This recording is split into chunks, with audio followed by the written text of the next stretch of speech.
Nie. No wiem.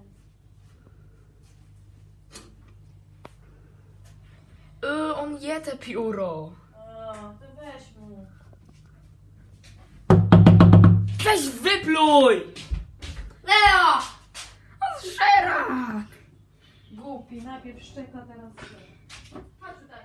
Stój.